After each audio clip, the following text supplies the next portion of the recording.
Hello mga bossing! Welcome back sa my channel.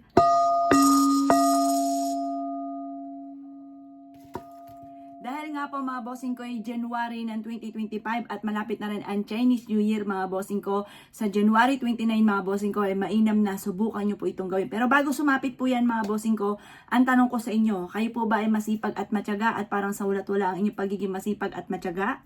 Ako po mga bossing ko ay may ituturo sa inyo na mainam na subukan yung gawin. Or kaya kung ikaw ay kasalukuyan dumadaan sa mga pagsubok, napakaraming pagsubok maging sa usapin mga bossing ko ng kalusugan, away-away na pamilya, mailap ang swerte, na minsan mapapaisip ka na masipag at matyaga ka naman pero lagi kang walang pera, anong nangyari sa inyo, lagi na lang may karamdaman, lagi na lang nagkakaroon ng pag-aaway sa loob ng inyong tahanan, may mga tukso na hindi maiwas-iwasan ng inyong karelasyon, may mga bisyo ang mga anak ninyo or kaya yung karelasyon ninyo. Basta't kung ano man po problema nyo pinagdadaanan, gawin nyo na po ito. Napaka-epektibo po nito mga bossing.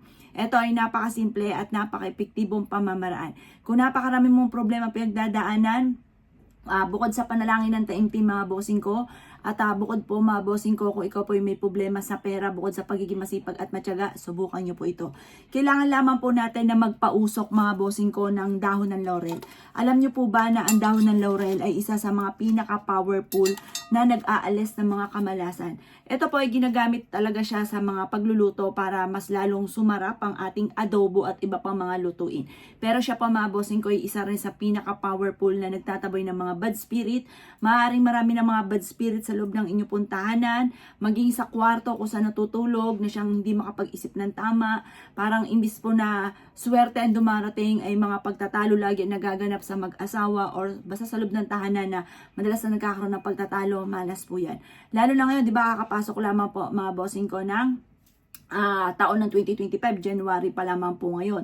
Huwag niyo po siyang hayaan na dumami ng dumami. Kasi once na dumami po yung dumami mga bossing, lalala po ng lalala ang mga problema pinagdadaanan. Para may patutunguhan ng pagiging masipag at matyaga, subukan nyo po ito mga bossing. Magpauso ka ng Tuesday or Friday. Sakto darating ang unang Tuesday naman kasi nakalipas na tayo sa unang Biyernes, sa unang Tuesday mga bossing, gawin nyo po ito.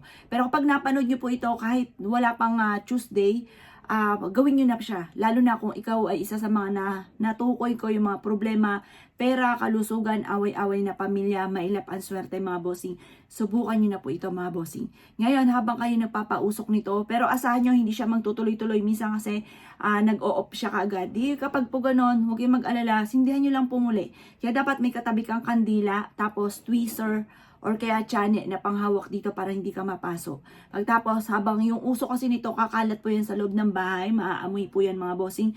Yan po yung usok po niyan na nagtataboy ng mga bad spirit, ng mga negative energy na nagdudulot sa atin ng kamalasan. Kaya kung ayaw nyo ng kamalasan, gawin nyo na po ito, subok na po ito, napakaswerte nito. At kung kayo po yung nega sa ngayon, yung mindset ninyo, panay pangit na iisip ninyo, baguhin nyo po siya. Kasi maaaring yan din ang nagiging dahilan kung bakit lagi kami namalas dahil yung kaisipan, yung mindset nga po mga bossing ko ay panay pangit.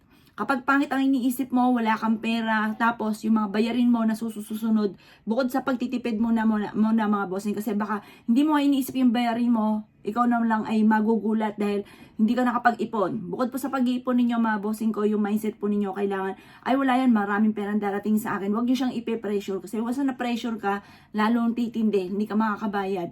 Pero kung kalmado ka lang, lalo mo sisipagan, mag-iipon ka at mga importante lang muna mga bibilin, yan, makakabayad ka po dyan. Subukan nyo po yan mga bossing at subukan nyo rin po itong aking sinishare na ito mga bossing. Nagtataboy ito ng mga bad spirit, nagtataboy po ito ng malas, at ito ay nag-a-attract ng swerte. Siya, ako ikigagawan ng ganito mga pamamaraan mga bossing, gawin nyo to sa umaga lamang ng mga bandang alas 7 ng umaga. Yun na po mga bossing, salamat po.